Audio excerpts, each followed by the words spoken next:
पूर्वी खबर।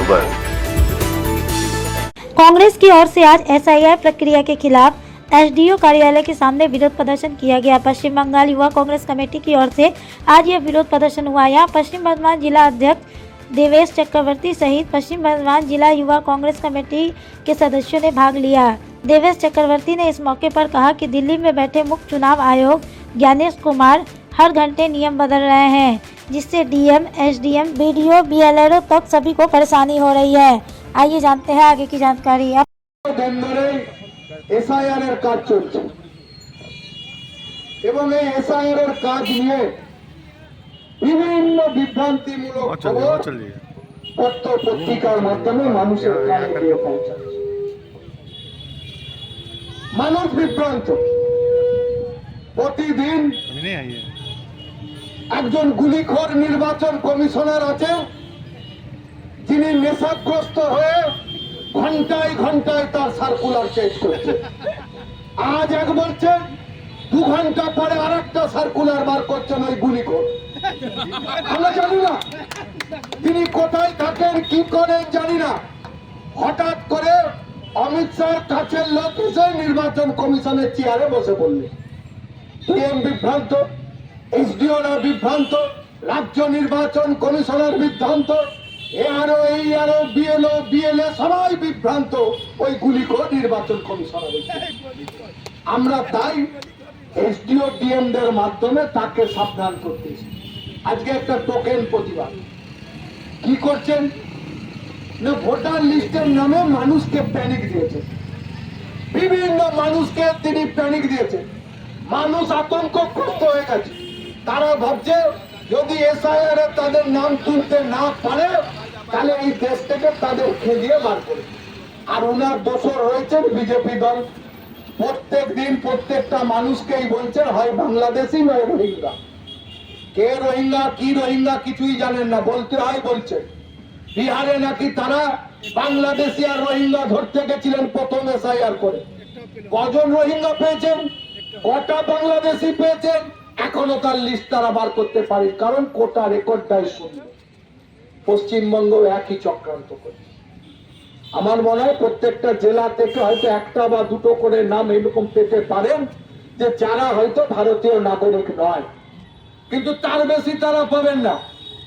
তারা যে চক্রান্ত করে মানুষকে প্যানিক করছে এবং মানুষের তাতে বহু মানুষ, বহু বিএলও থেকে শুরু করে আম আদমি, তারা কিন্তু তারা নিজেরা আত্মহনন করছে, তারা সুইসাইড করছে, তারা বিভিন্ন ভাবে তারা আক্রান্ত হচ্ছেন এবং তারা প্যানিক করছে। আজকে দেখবেন এসআইআর এর নামে প্রথমে বললেন 1 লক্ষ, আমার জেলাতে 1 লক্ষ ভোটারের কাছাকাছি তাদের নাম মেলেনি, তাদের আমরা হেয়ারিং এ ডাকবো। হেয়ারিং এ ডাকলেন, আবার গুলিখোরের নির্দেশ এলো, বললো 1 লক্ষটা যা হয়েছে হয়েছে, আরো এক্সট্রা 1.5 লক্ষ এজন্য হেয়ারিং এ ডাকতে হবে। প্রত্যেকটা মানুষকে বিভ্রান্ত করছে। শুধু এখানেই না, যখন এসআইআর এর কর্মসূচি চলছে তখন মানুষকে প্যানিক করার জন্য গুলিখোর এখানে যত রাষ্ট্রায়ত্ত কারখানা আছে তার আধিকারিকদের কাছে নোটিশ পাঠিয়েছেন, আপনারাও এসআইআর এর ফর্ম দিন। ইসকোতে যান, সেখানে এসআইআর এর 2টো করে ফর্ম দেওয়া হচ্ছে। রেলে যান, ডাকে যান, চিত্তরঞ্জন লোকোমেটিক্স যান, দুর্গাপুরের সরকারি আধা সরকারি কারখানাগুলোতে যান, ম্যানেজমেন্টও সেখানে এসআইআর এর 2টো করে আলাদা ফর্ম দিচ্ছে। তারাও নাকি বাংলাদেশি খুঁজে বেড়ায়। আমাদের মানুষ প্রশ্ন, মানুষ বিভ্রান্ত হচ্ছে। আজকে কলকারখানাগুলো তারা যখন ফর্ম দিচ্ছে সেখানকার ওয়ার্কাররা ফিল আপ করে দিয়ে ভাবছেন আর বোধহয় এসআইআর এর হেয়ারিং এ যেতে হবে না, তার আধিকারিকরা নাম তুলে দেবেন এবং আধিকারিকরাও মিসগাইড করছেন তাদের ওয়ার্কারকে। এসআইআর এর এখানে ফর্মটা তুলে দিলে আপনি নিশ্চিন্ত থাকবেন। আধিকারিকদের বাধার দম আছে। এসআইআর এর হেয়ারিং এ যদি কোনো মানুষ না যায়, এসআইআর এর তার যদি ম্যাপিং না হয়, ইসকোর আধিকারিক, সিএলডব্লিউর আধিকারিক, রেলের আধিকারিকরা, ডিএসপি, এলওস্টিন, ডিবিসির আধিকারিকদের বাবার দম আছে, তাদের নামটাকে ভোটার লিস্টে তুলে দেবেন। মানুষকে বিভ্রান্ত করার জন্য বিজেপি এবং নির্বাচন কমিশনের এই চক্রান্ত চলছে। আমরা অফিসিয়ালি চিঠি করেছি 15 দিন আগে, না নির্বাচন কমিশন না ডিএম কথা বলতে পারছেন না, সার্কুলার কে দিয়েছে? আমি মেল করেছি, আমি পাঠিয়েছি যে আজকে ডিএসপি, এলওসি, ইসকো থেকে সিএনডব্লিউ বিভিন্ন আধিকারিকরা যে সার্কুলার বার করে বলছেন নির্বাচন কমিশনের নির্দেশে তারা 2 কপি করে ফর্ম তাদের ওয়ার্কারকে দিচ্ছে, তারা সেখানে নাকি এসআইআর এর ফর্ম ফিল আপ হবে। আমি ডিএম কে মেল করেছি, ফোন করেছি, উত্তর নেই। এখানকার রোল ইন্সপেকশনের যিনি দায়িত্ব আছেন, রোল আধিকারিক, সেই ম্যাডামকে ফোন করেছি। তিনি আমাকে প্রথমে বললেন জানি না, তারপরে 2 দিন পর বললেন এটা নির্বাচন কমিশনের সার্কুলার। যখন তাকে বললাম সার্কুলারটা দিন, তার সার্কুলারের রেফারেন্স নম্বরটা দিন, দরকার হলে আমার দল যেটা হাইকোর্ট সুপ্রিম কোর্টে কেস করছে আমরা এটাকে নিয়ে যাব। সার্কুলার কিন্তু আর বাজারে বেরোচ্ছে না, কারণ গুলিখোর পিছনের দরজা দিয়ে মোদি, অমিত শাহ আর শুভেন্দুর কথাতে ভোট বৈতরণী পারের চক্রান্ত করছে। একটু আগেই আমাকে বলছিল আমাদের PLA 1 চিত্তরঞ্জনের সালানপুরের ওখানে কাজ করছেন, দায়িত্বে আছে। তার মা 2002 সালে নাম ছিল, পরে কেটে গেছিল।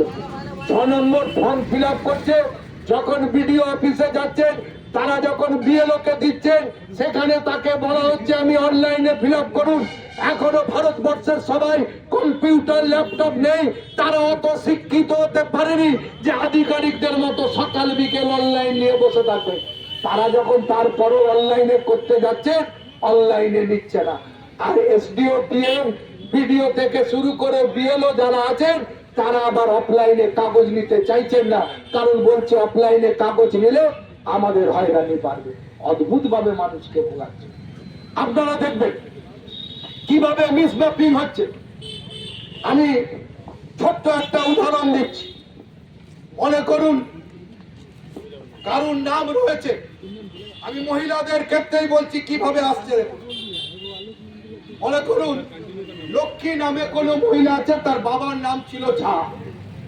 বিয়ের আগে তারা নাম লিখতেন লক্ষ্মী কুমারী ঝা, এবং বিয়ে হয়ে গেলে তারা তখন ওই কুমারীটা তুলে দিয়ে তারা তখন দেবী করে, এবং তার বিয়ের পর তার স্বামীর পদবি নিয়ে তার টাইটেল হয়েছে মিশ্র।